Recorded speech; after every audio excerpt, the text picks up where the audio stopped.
Pattern से क्या मतलब है? आसान, कठिन और मध्यम दर्जे के प्रश्न पूछे जाएंगे, ये आपको हम नहीं बता सकते हैं। पहले आप एक चीज़ समझ लीजिए, और स्टूडेंट्स को भी ये समझना चाहिए। पिछले कुछ एग्ज़ाम के अनुभव से भी हम लोगों ने जाना कि लोगों को ये कन्फ्यूजन है कि पीटी में हम किसी को सिलेक्ट करते हैं। PT actually process of elimination है, वो प्रोसेस ऑफ सिलेक्शन नहीं है। प्रोसेस ऑफ सिलेक्शन मेरा है मेन और इंटरव्यू।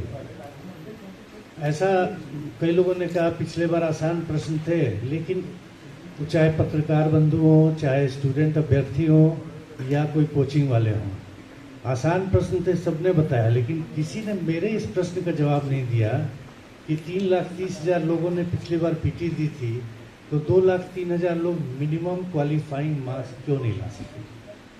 ये प्रश्न सुनने के बाद सब बगले झाँकने लगते हैं या दूसरे प्रश्न पर आ जाते हैं। तो ऐसा नहीं है। आसान, कठिन और ये आप पहले ये समझ लीजिए, हमारा प्रोसेस ऑफ सिलेक्शन जो है वो मुख्य परीक्षा और इंटरव्यू है। 4,80,000 के बीच में हम कंपटीशन नहीं करा सकते हैं, तो हमें शॉर्टलिस्ट करना होता है। पीटी प्रोसेस ऑफ एलिमिनेशन है। सेलेक्टिव पढ़ने वाले को हम छांट देते हैं, जो पूरा सिलेबस पढ़ते हैं उन्हीं को हम कंपटीशन कराने के लिए एलिजिबल समझते हैं।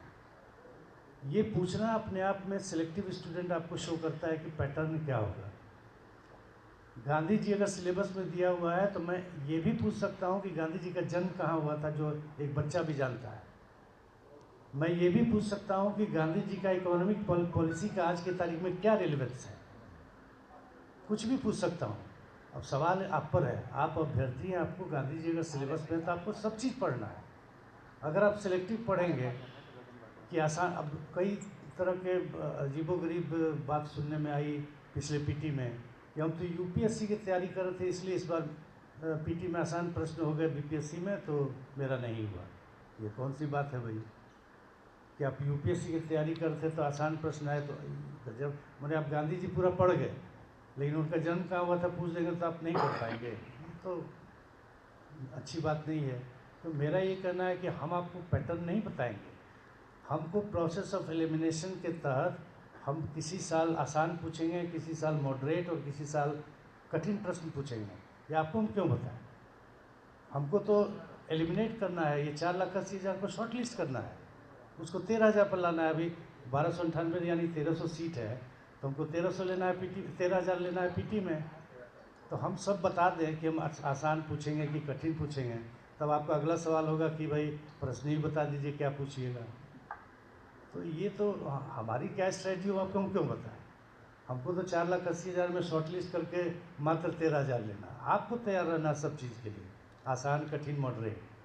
सेलेक्टिव पढ़ रहे हैं तो फिर आप वो यूनिवर्सिटी एग्जाम में गेस्ट पेपर जैसे चलता था कि 15 क्वेश्चन पढ़ लिए तो 5 गो तो ये कंपटीशन है। यहाँ ये सोचिए, बिहार के हर कॉलेज के टॉपर भी अगर आ जाएंगे तो 14,000 पुर जाएगा। तो आप समझ लीजिए कि अगर आप सेलेक्टिव पढ़ के कहाँ जाइएगा। हर कॉलेज का टॉपर, कितने कॉलेज होंगे बिहार में? 20,000 25,000 तो होंगे ही। हर कॉलेज का टॉपर अगर आ गया तो फिर आपका तो कोई मतलब चांस ही नहीं बचेगा। तो इसलिए ये पूछना कि पैटर्न क्या होगा, पैटर्न बस यही है, ऑब्जेक्टिव क्वेश्चन रहेगा, निगेटिव मार्किंग रहेगा, क्वेश्चन के 4 ऑप्शन रहेंगे, बस यही पैटर्न है। क्या पढ़ना है वो आप जानिए। आसान, भारी, मॉडरेट सब चीज़ आपको पढ़ना है। तो मेरा अनुरोध होगा कि पैटर्न नहीं जाने, सब कुछ पढ़ें, जितना अधिक से अधिक वो पढ़ लें। ये हम नहीं बता सकते हैं कि क्वेश्चन का पैटर्न, मतलब जो एक स्टूडेंट जानना चाहते हैं इस तरह के कि आसान रहेगा या कठिन रहेगा या औसत दर्जे का प्रश्न रहेगा, ये हम नहीं बता सकते। सर प्रश्न 150 का 150 सही रहेगा ना सर? बिल्कुल क्योंकि हमेशा देखते हैं कुछ ना कुछ गलत रहता है। नहीं। ये तो देखिए एक्चुअली क्या होता है ना, हम लोग यहाँ मॉडरेशन नहीं होता, हम लोग प्रश्न देखते नहीं हैं। लेकिन अब आपको ये शिकायत नहीं मिलेगी, ये शिकायत नहीं मिलेगी।